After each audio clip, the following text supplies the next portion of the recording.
Immanuel Kant's Critique of Pure Reason, published in 1781, is not your average bedtime read.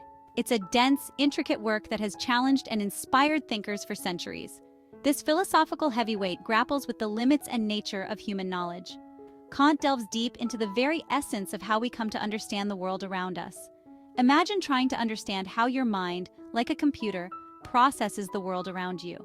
Kant's work is like a manual for the mind, exploring the software and hardware that drive our perceptions.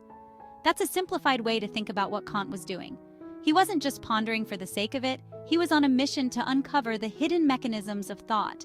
The book dives into how we acquire knowledge, questioning everything we think we know about reality. It challenges us to reconsider the very foundations of our understanding.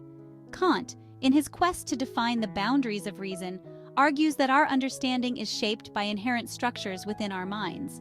These structures are like the scaffolding that supports our thoughts. These structures, like preset filters, influence how we perceive and interpret the world. They act as lenses, coloring our experiences and shaping our reality. Critique of Pure Reason isn't just about abstract theories. It's about the foundation of how we experience and understand our existence. It's a profound inquiry into the nature of being. It delves into the distinction between what we can know with certainty, think math, and what remains beyond our grasp, like the ultimate nature of reality. Kant's work forces us to confront the limits of our knowledge. It's a challenging yet rewarding exploration of the human mind's capacity for knowledge.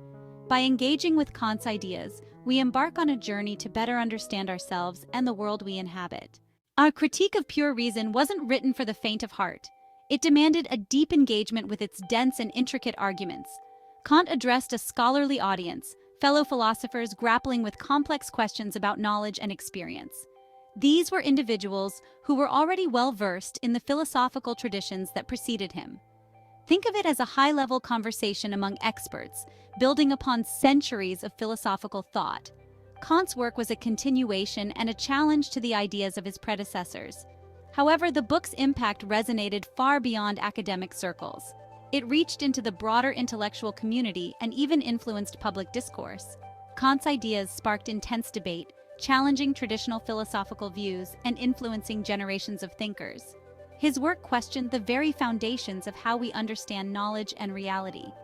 His work became a cornerstone of modern philosophy, shaping fields from epistemology, the study of knowledge, to metaphysics, the study of reality. It laid the groundwork for many philosophical discussions that followed.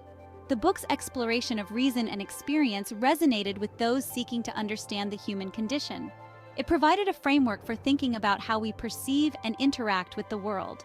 Kant's emphasis on the limits of knowledge encouraged humility and critical thinking, prompting intellectuals across disciplines to question assumptions and seek deeper understanding. This approach fostered a culture of inquiry and skepticism that continues to be relevant today.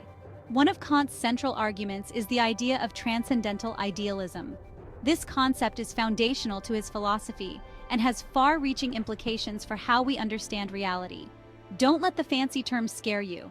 It essentially means that while there's a real world out there, we can only experience it through the lens of our own minds. Our minds actively shape our experiences, filtering and interpreting the raw data of the world. Our perception of reality is shaped by innate categories of understanding, like space, time, and causality. These categories are not learned from experience, but are inherent in the human mind, structuring all our experiences. Another crucial concept is the categorical imperative, Kant's ethical framework. This principle is a cornerstone of his moral philosophy and offers a way to evaluate the morality of our actions. This principle emphasizes universal moral laws, urging us to act only according to rules that could apply to everyone. It challenges us to consider the broader implications of our actions. Imagine a world where everyone lied. Chaos. Kant uses such thought experiments to illustrate the necessity of universal moral principles. Kant believed in moral absolutes, actions inherently right or wrong regardless of the situation. This idea stands in contrast to more relativistic approaches to ethics. These are just two of the many complex ideas explored in Critique of Pure Reason. Kant's work is a deep dive into the nature of human thought and the limits of our understanding. Kant's work delves into the nature of self, the possibility of free will, and the limitations of human understanding. His ideas continue to influence contemporary thought, challenging us to reflect on the very foundations of knowledge and morality. If you enjoyed the video, please don't forget to hit the like button and subscribe.